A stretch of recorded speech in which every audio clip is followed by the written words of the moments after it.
Hi fashion lovers, you're welcome to the sewing part of this beautiful funnel corset piece. If you have not watched the drafting video, please make sure to check the description box. I'll be adding it there. So I'm going to be using, these are the materials I'll be using this one for the bustier. This is the damask fabric, and this is for the sleeves and the yoke. So moving forward now, from the bustier part, from the center front, I will go up by half of an inch. This is to give it a little bit of shape, like our bust area is not that straight at the under, it's having this slant curve. So this is to give it that curve that we see, and then I'll go ahead and cut. And after cutting this out now, I will bring out the fabric that I've cut together with the lining, and I've already ironed my stay on them all. I also added my sewing allowances, half inch, and then my seam allowances. So these are the bustier parts. I'll go ahead and join them up now, all these pieces together. This is for the front. Yes, this is for the front area for the funnel corsets. Yes, this is it. I've joined it up and I have ironed it. This is for the lining piece. Do you get? So I've gone ahead to join all of this up, and we're going to proceed in.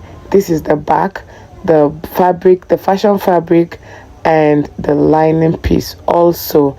Now this is for the bustier area. This is for the main fabric. If you watch closely, I did not gum anything on the main fabric. I didn't pad it.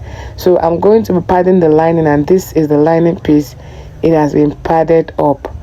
Do you get? So now I'm going to mark my boning channels. I want to do an invisible bones, wherein the bonings will be on the lining piece for both the front and the back.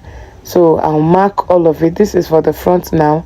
I'll go ahead and mark the boning channels. I will put boning on all the seam lines, and then I'll have one in the center and one by the side. Do you understand? So I will also do a bust caging for the bustier, and this is going to be on the lining piece. Yes, I will do a bust caging on that, and then we'll continue. So after the bustier is already standing anyways, but I want it to have more structure. That's why I'm burning it up. So I've gone ahead to cage it round, as you can see. Yes, so I just did a mini cage, and you see how it is standing on its own now without any support. That's the effect of the bust caging. I already have a tutorial on my channel where I made a class about bust caging, so still do well to watch that. I'll place it in the description, and you're going to be seeing how I achieved that. So this is the lining piece for the front. I've gone ahead to add up the bonings. I told you guys I'll be adding the bonings on the seam lines, on all the seam lines, and then the center front. Do you get? And so this is it. So at this point I'll go ahead to iron. Now to bring out this funnel corset, to bring out the shape, it is your ironing that is going to bring out the shape that you need. So you go ahead and iron, like that part where you're having something like a bustier coming out from, like you're having something like an under bust. You go ahead and iron. Please don't iron that part to be flat. Make sure you use your tailor's ham to put it on it, and then you iron. So just watch closely, you see how I am placing mine. So make sure you iron, and you use steam iron. If you're not having a steam iron, you can use water. So you see how the shape have come out, and this is for the back piece. I've gone ahead to add up the bonings now. So I'm trying to place the lining, the bustier lining on, that's lining to lining, to see what I'm going to have. Now after this, after the caging of the bustier, I want to flesh it up so that it will have a little bit of smoothness. Do you get?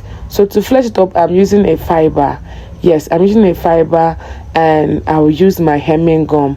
So I'll go ahead and iron this fiber. The more I'm ironing, the more I'm not just ironing, I am rounding the bust area up. Like I'm rounding it up, giving it a mold, the mold of the bust. You get? So that's how you do your fleshing.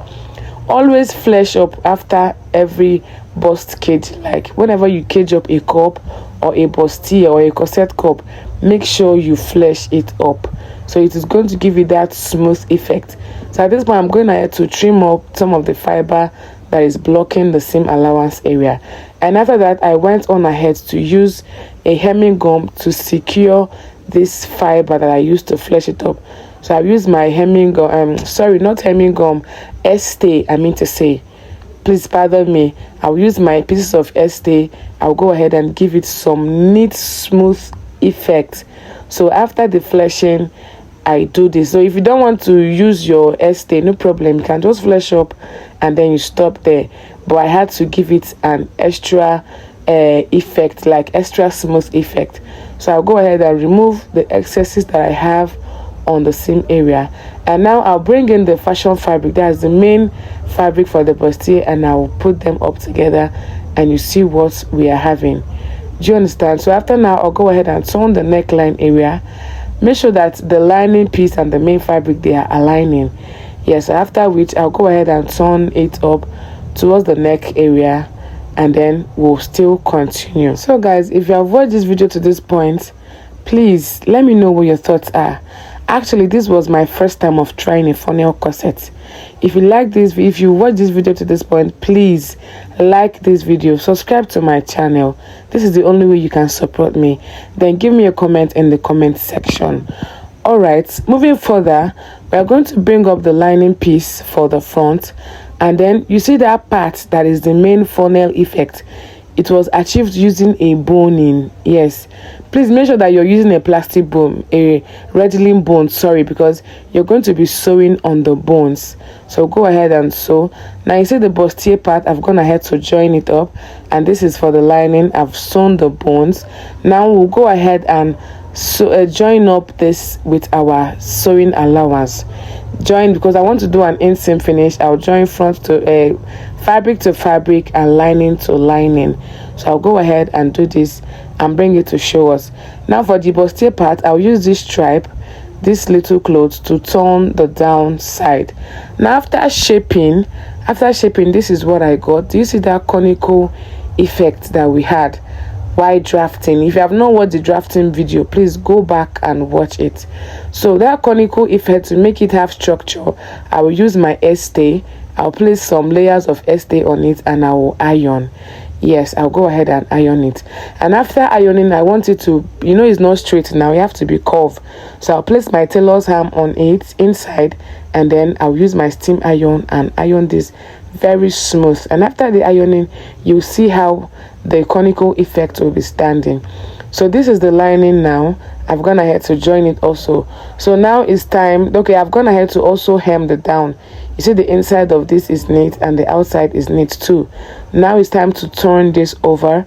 So I'll go ahead and flip this together, fold them up together, and mark where the center is. Yes, both at the neckline area and at the hem area. So feel free to trim off the little excesses that you're going to be having, just like I'm doing on mine. Do you get? So I'll mark the center towards the towards the neckline, and towards the hem area.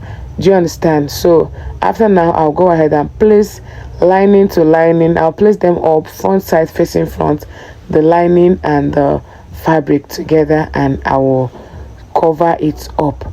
So I'll make sure I place the center to center, and then make sure to put all the seams together. So at this point, I have to make sure all the seam lines are being aligned. The center, front, the dart seams, that of the front and the back. So they have to all align so you can get a perfect shape. Because at this point, I just want to cover the neckline and then cover the sides. So that I'll go ahead and do that, and I will now just watch closely. See the seam lines where I'm pointing, they have to match. The side seam, all the dart seams and all of that. Do you see? I've gotten to the end and they are aligning. So at this point, I'll go ahead and I will turn it from the neckline. I will sew from the neckline like this. I will stitch it like so, and then sew it towards the back. Do you get? I will do it on all the sides, and I will now turn it over to the front. So at this point, I've gone ahead to sew it up, and now I'm trimming off my excess seam allowance. So because it's an inseam finish, so you wouldn't want any bulk seam inside. Everything has to be neat at all the sides that I have joined. So I'm going ahead to trim off that of the neck part, and after now I will go ahead and flip it over, and we're going to see what we're having. Do you see? At this point I'm going ahead to pin the hemline area to make sure that it is aligning with the lining and the main fabric. So just go ahead and arrange it up. Like I said, guys, this is my first time of trying a funnel corset. I've been doing other corsets, basque waist and all of that, but this was my first time of trying a funnel corset, and I did it for a bride, and wow, I was loving the outcome. Like, this was my first time. So at this point I'll go ahead and get a piece of this damask fabric that I will use to hem the down area. I'm going further to measure from the under bust and the waistline to be accurate with my length, so that it won't be too long or too short. I'll use this strip to pipen up the down area of this blouse. Do you get? So at this point now I'll go ahead and mark boning channels for the back. I'll put bone channels, and then I'll put a space for my eyelet opening, and then turn up the down, close it up, and voila, our blouse is ready. So at this point I just placed the bustier around where it is supposed to be, and I use the pin to pin it up because I have to do this on my client. Like, you have to fit this on your client so that you know exactly where the bustier is going to be stopping and all of that. So guys, here comes the end of this video. Look at the conical effect that we have.